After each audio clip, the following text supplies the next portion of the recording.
नमस्कार, मेरा नाम है कोमल झा। देश रोजाना के डिजिटल प्लेटफॉर्म से चलिए जानते हैं हरियाणा की कुछ खास खबरों के बारे में।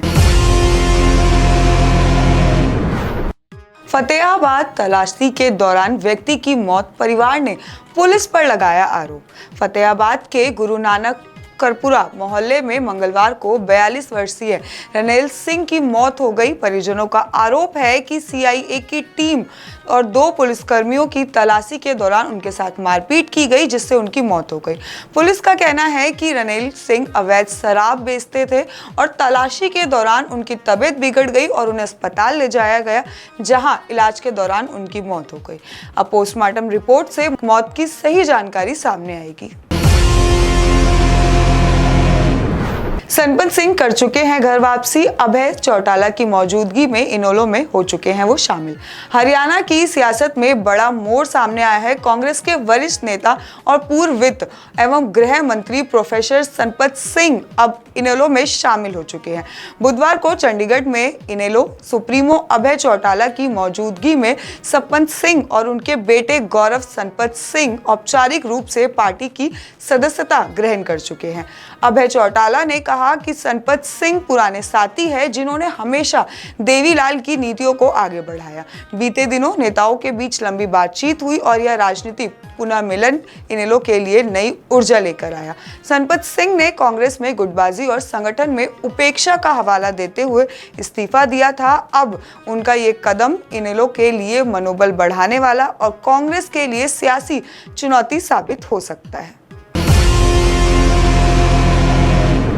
एक ऐसा मामला सामने आया जहां सीएम नायब सैनी के ओएसडी आईपीएस पंकज नैन का रिश्तेदार बताने वाले व्यक्ति की कार का ट्रैफिक पुलिस ने 6,000 रुपए का चालान काट दिया। बताया जा रहा है कि इस व्यक्ति ने बाजार के बीच में सड़क पर गाड़ी खड़ी कर दी थी, जिसके बाद दुकान से पकौड़े लेने चला गया।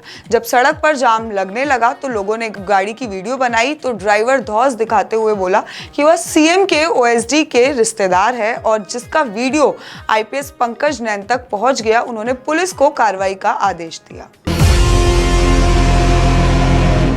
थैलेसीमिया पीड़ित बच्चों के साथ एडीजीपी आलोक मित्तल ने किया डांस। हरियाणा के एडीजीपी आलोक मित्तल बच्चों के साथ दिखे बेहद स्नेही। थैलेसीमिया पीड़ित बच्चों के कार्यक्रम में बच्चों ने बार बार अनुरोध किया और मित्तल से हरियाणवी गानों पर उनके साथ उन्होंने खूब मजे किए। आलोक मित्तल को प्रदेश के कर्मठ और सूझवान अफसर के रूप में जाना जाता है। वे 1993 के बैच में आईपीएस है और वर्तमान में एंटी करप्शन ब्यूरो के चीफ है। बच्चों के बीच उनका यह मासूम रूप देखकर कई लोग उनकी तारीफ कर रहे हैं। हरियाणा के 25 लाख वोट चोरी का आरोप, सीएम सैनी पर भी हुआ हमला।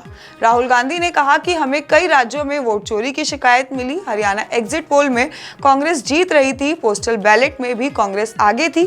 हरियाणा में वोट की चोरी पकड़ी गई।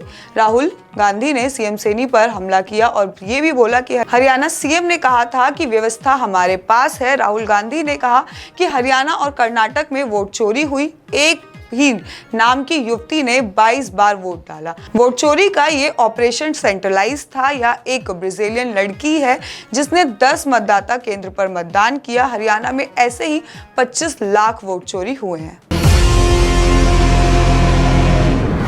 हरियाणा परिवहन विभाग के ऐतिहासिक फैसला, प्रदूषण कम करने के लिए BS6 बसें की गई लागू। हरियाणा राज्य परिवहन विभाग के एनसीआर के 14 जिलों में सिर्फ BS6 बसें चलाने का ऐतिहासिक फैसला लिया गया।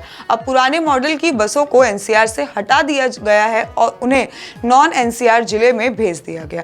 BS6 बसें पुराने BS4 मॉडल की तुलना में ज्यादा पर्यावरण अनुकूल मानी जाती है और प्रदूषण कम करती है। इस पहल से एनसीआर क्षेत्र में वायु गुणवत्ता बेहतर होने की उम्मीद की जा रही है।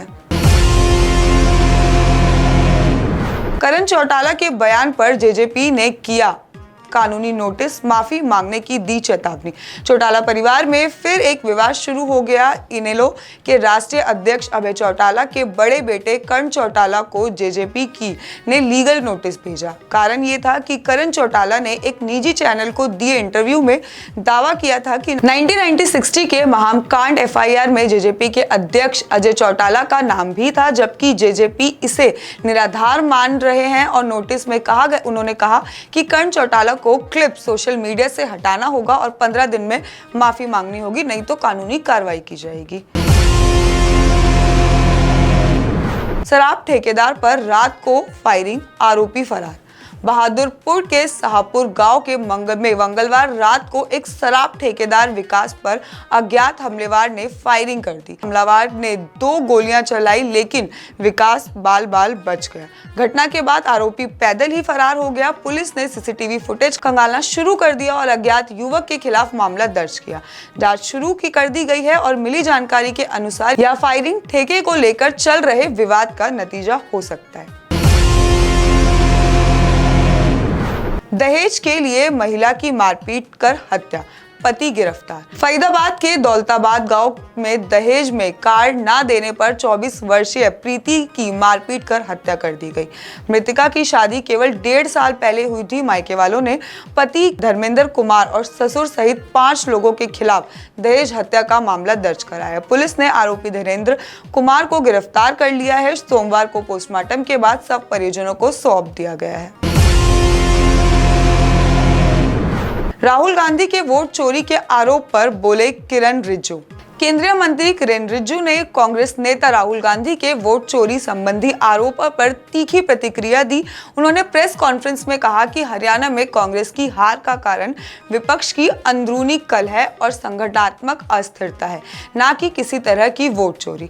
रिजिजू ने कहा कि हरियाणा कांग्रेस में तालमेल की भारी कमी थी। शैलजा ने खुद कहा था कि हरियाणा में हम चुनाव नहीं जीत पाएंगे क्योंकि हमारे ही नेता हराने में लगे हैं। संपत सिंह और राव नरेंद्र सिंह ने भी यह बात कही थी कि कांग्रेस के नेताओं में आपसी तालमेल नहीं है। केंद्रीय मंत्री ने दावा किया कि कई कांग्रेस नेता हमसे मिलकर कहते हैं कि जब तक राहुल गांधी उनके नेता रहेंगे वे चुनाव नहीं जीत पाएंगे। बाकी के अपडेट्स के लिए देखते रहिए देश रोजाना। धन्यवाद। हमारे साथ जुड़े रहने के लिए सब्सक्राइब करें देश रोजाना के YouTube चैनल को और नई वीडियो की नोटिफिकेशन पाने के लिए बेल आइकन जरूर दबाएं। अगर आप ये वीडियो Facebook या Instagram पर देख रहे हैं तो पेज को लाइक और फॉलो जरूर करें और ज्यादा से ज्यादा शेयर करें।